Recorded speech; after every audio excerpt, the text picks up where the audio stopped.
Mi padre fue misionero mormón en la ciudad de Guadalajara durante la década de los 80. Seguro los has visto alguna vez. Esos jóvenes que van en pareja, de camisa y corbata, frecuentemente de otros países y andan de puerta en puerta predicando y ofreciendo ayuda.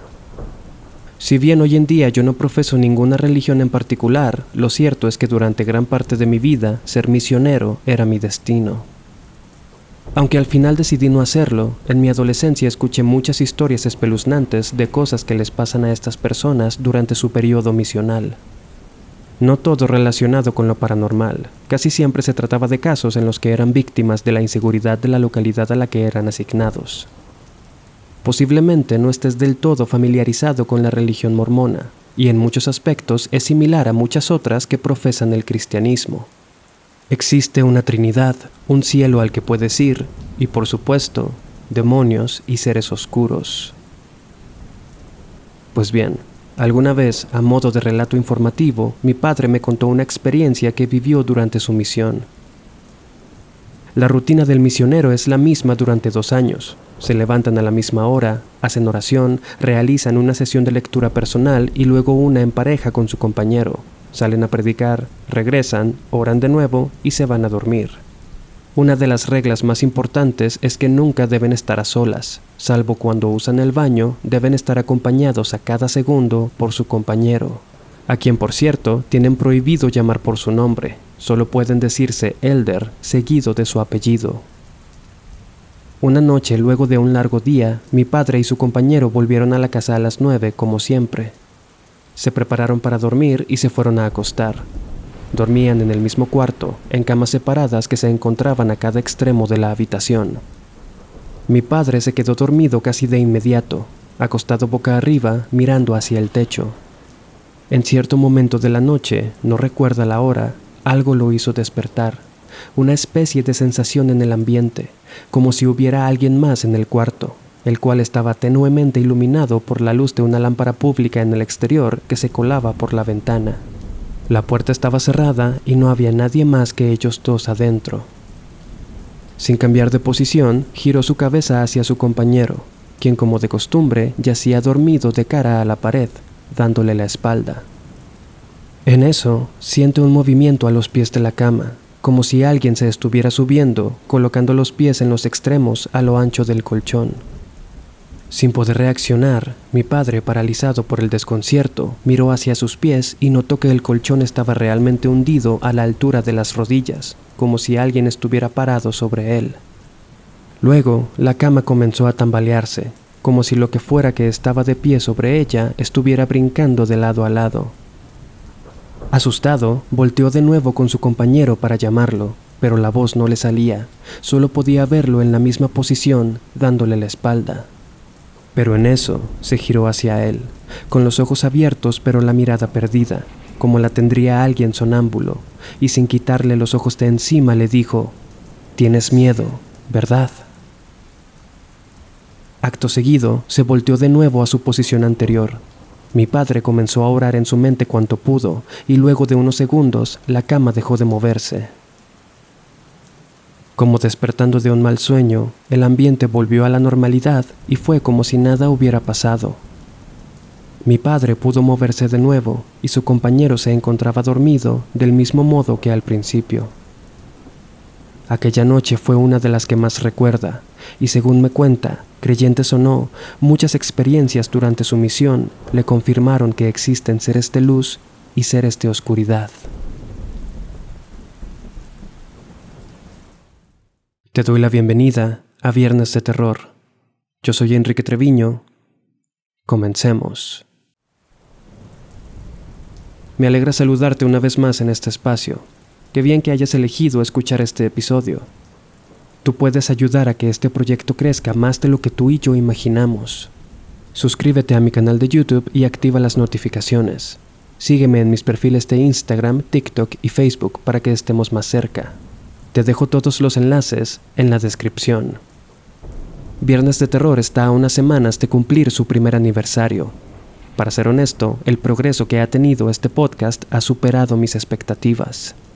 Producirlo me ha ayudado a aprender cosas nuevas y conocer personas, algo que disfruto bastante.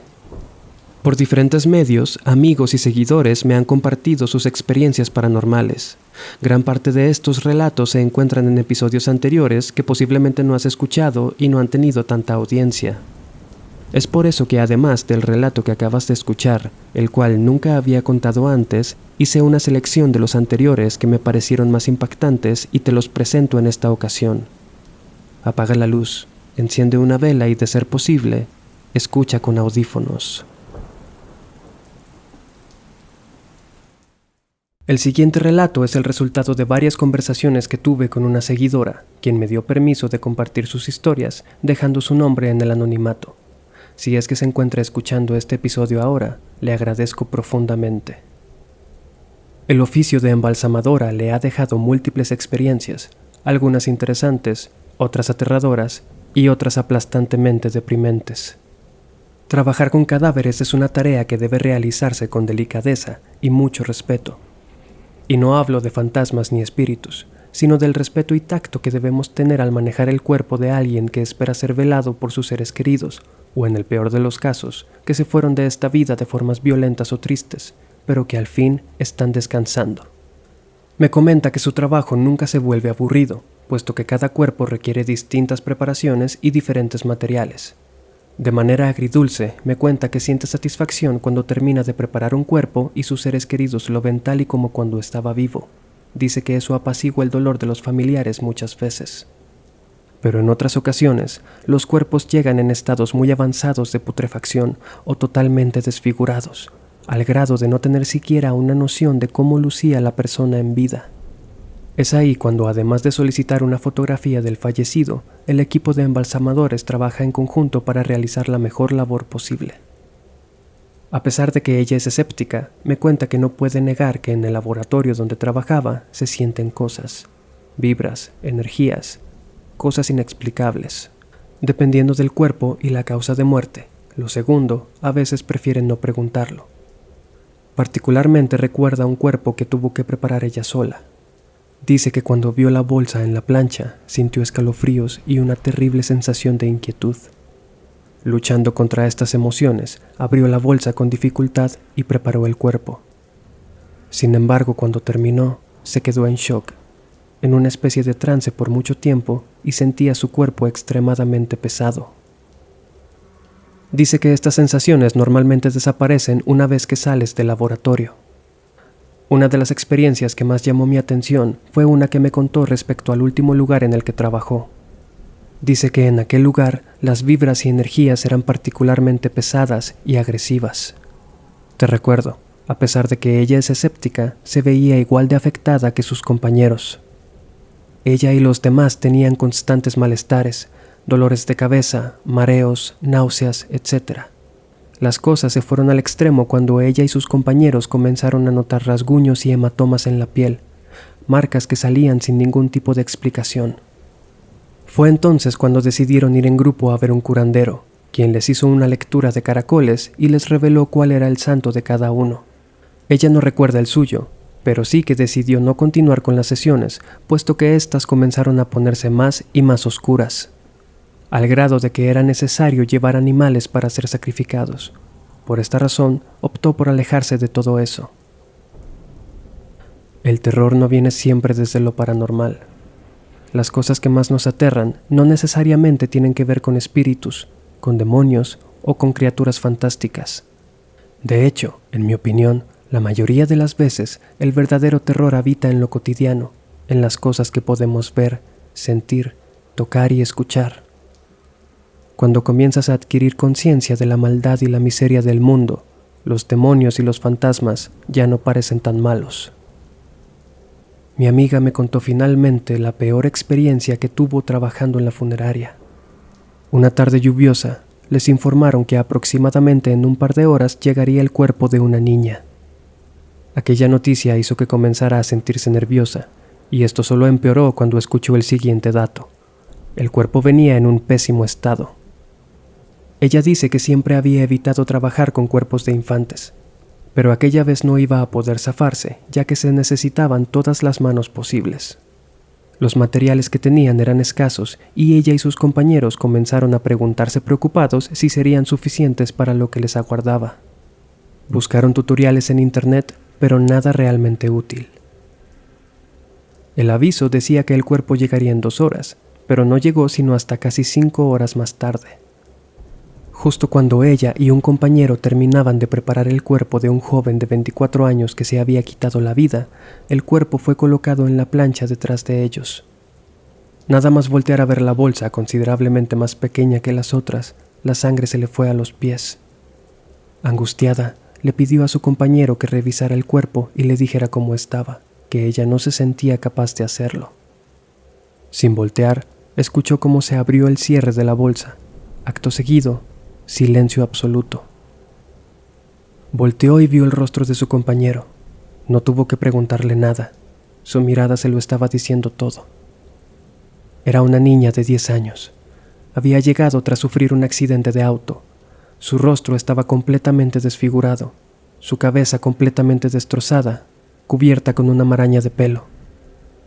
Su cabello estaba enredado y lleno de su propia masa encefálica. Todo su rostro estaba lleno de rasguños y cortes. Ya no tenía ojos ni nariz. Muchos de sus dientes estaban rotos. De hecho, todos los huesos del rostro estaban deshechos. Su cuerpo estaba cubierto de tierra y rasguños. Esas fueron las palabras que utilizó y que me helaron la sangre al leerlas. En el ambiente más triste, con una tormenta e incluso agua de lluvia que se filtraba al laboratorio, pusieron manos a la obra. Tardaron más de 3 horas en prepararla. Mientras lo hacían, derramaron lágrimas de tristeza. La impotencia y el estrés que sintió eran indescriptibles cuando la vistieron con su conjunto de sudadera y pants de los polinesios. Los funerarios les dijeron que el papá de la niña, muy borracho, la había obligado a subir con ella a su camioneta en el asiento del copiloto. El insensato hombre, perdiendo el control del vehículo, se estrelló y ella salió disparada por el parabrisas, impactando su rostro con un árbol. El padre no tuvo ni un solo rasguño.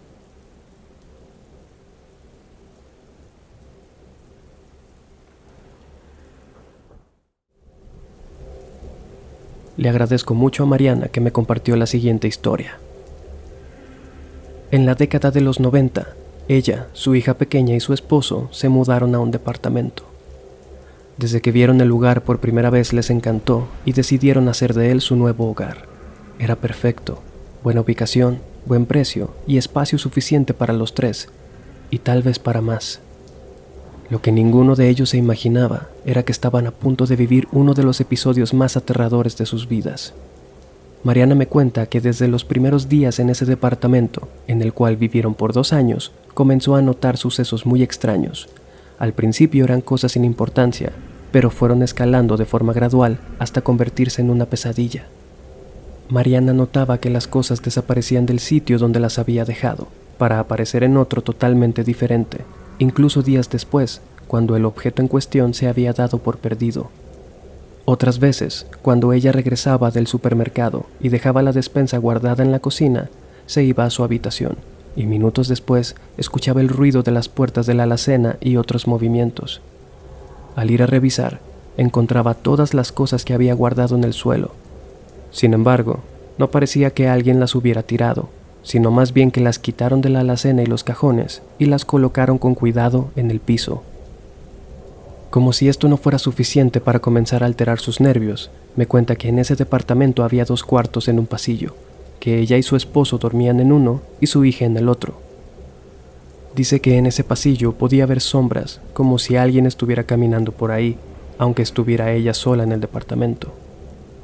En otras ocasiones, las llaves del lavabo y la regadera del baño se abrían sin explicación alguna. En la habitación de la pequeña niña ocurría lo más aterrador. Me cuenta que cuando la puerta estaba cerrada, podía ver por debajo cómo un par de pies caminaban y se posaban justo fuera de la habitación.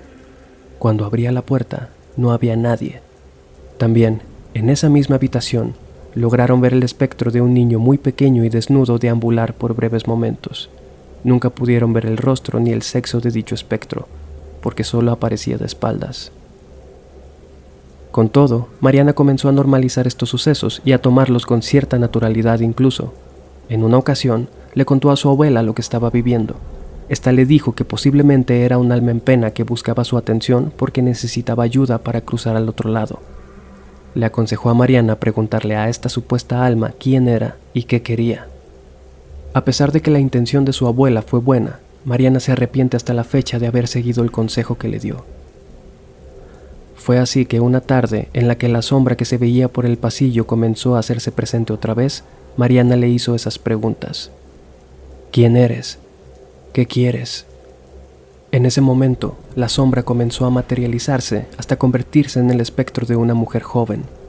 La describe como de baja estatura, cabello corto y con flequillo, con un vestido blanco y negro y la cabeza agachada, de modo que no podía distinguir su rostro con claridad.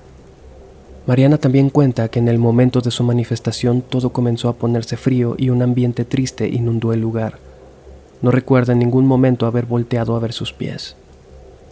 Como es lógico suponer, Mariana se encontraba tanto impresionada como asustada.